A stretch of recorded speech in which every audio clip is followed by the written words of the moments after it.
He is my good citizen. Ahmed took me from the pulpit onto the streets to do exactly what Jesus called me to do. I was complaining, like every one of us is doing right now. I used to use the scriptures to talk, complain about things that are going wrong, things that we're not doing right.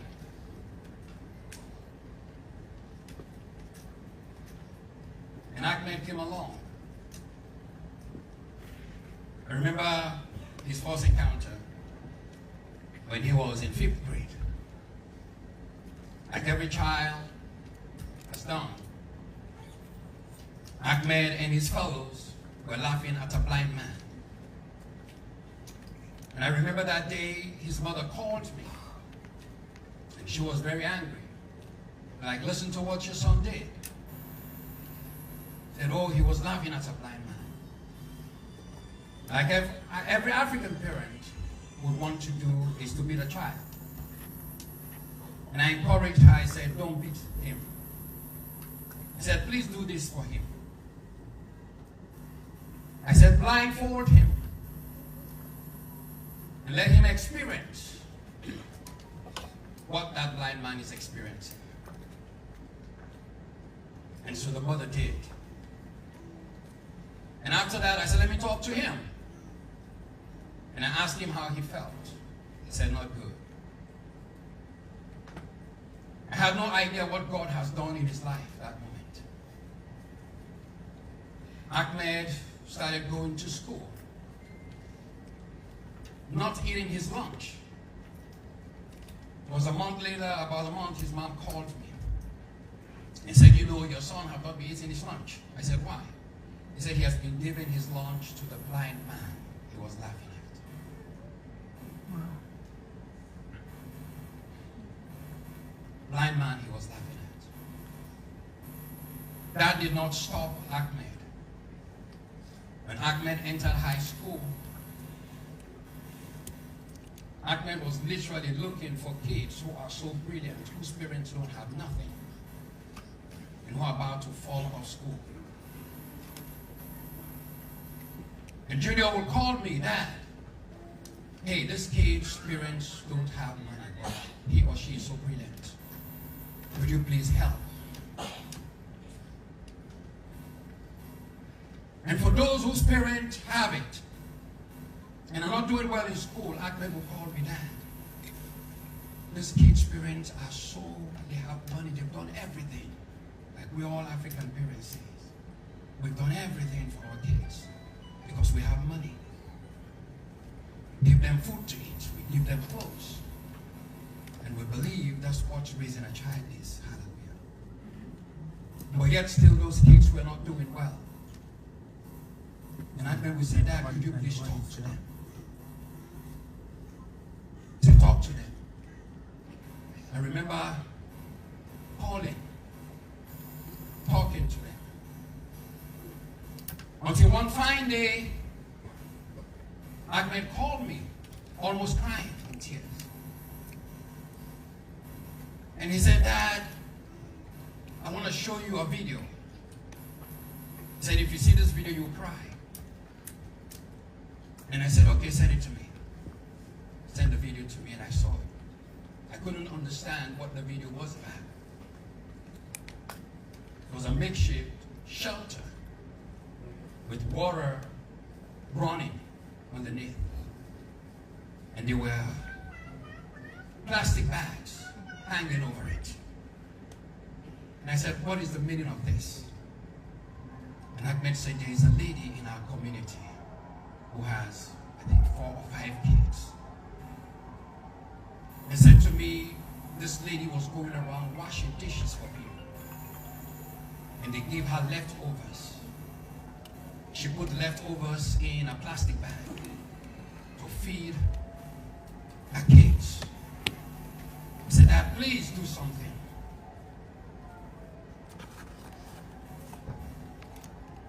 And I remember, because I always tell these stories about his heart. And everybody in the church who have never met him, saw him, know who Ahmed is.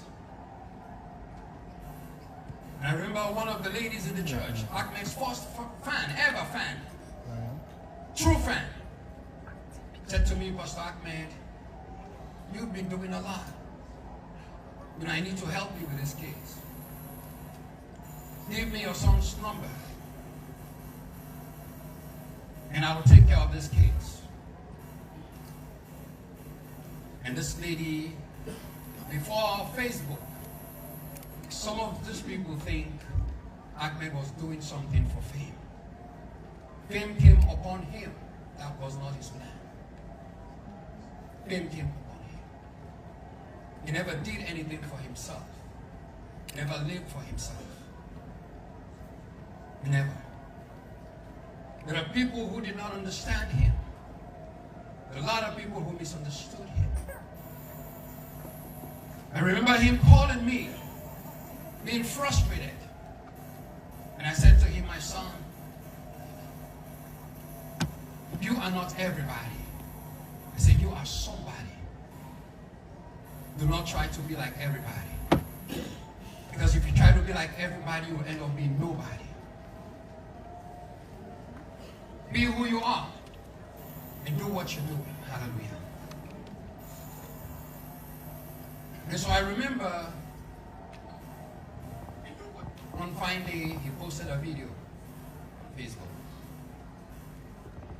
And he called me and said, Dad, look at what is happening. People are responding to me. People are responding to me. And I said, please be careful, son. I remember his mom calling me, talk to your son. And when Ahmed encountered this drug, what it is doing in people's lives, Ahmed was not doing this to threaten anyone. Ahmed is a good human being. He's a good human being. He meant well, and he did well. Ahmed is the good citizen of Sierra Leone. Just like the good Samaritan made it that we are reading about him. I promise you, son, that people will read about you. I promise you. I have grieved. There's a part of me that is angry. Because I know you're not supposed to die. I know monkeypox should not kill you. Yes. At all. Yes. Cyber. Because even in your sick bed, whilst you were sick, you were still helping people in the hospital with your own money. And the people you helped discharged. You were so good in what you're doing, son.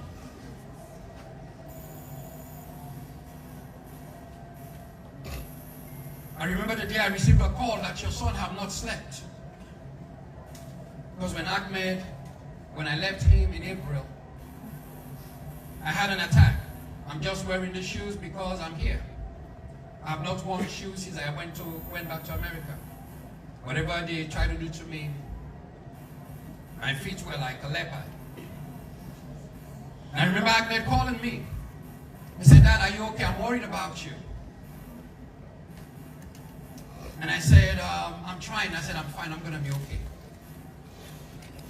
And before he told me that he's having some kind of fever or something. So since that day when Ahmed and I were in communication with one another, 24/7. I'll wake up 3 o'clock in the morning, call the hospital. Something was not right with my son. And everything that was predicted that was going to happen to my son did happen to him.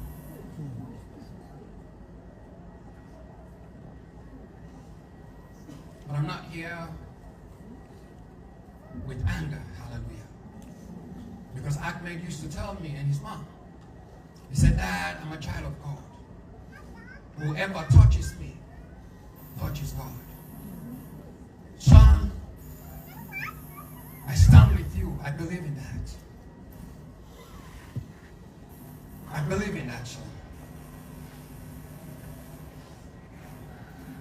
So in his sick bed, Ahmed was crying.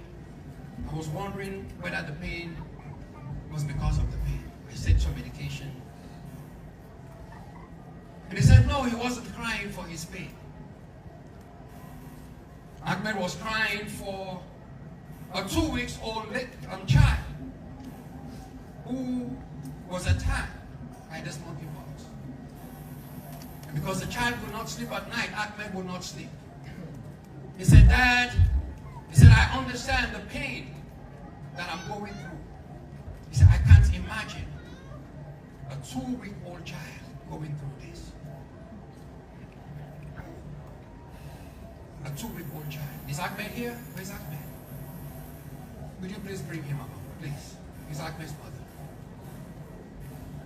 Ahmed was so good at what he was doing that the mother of the child decided to name this child after Ahmed.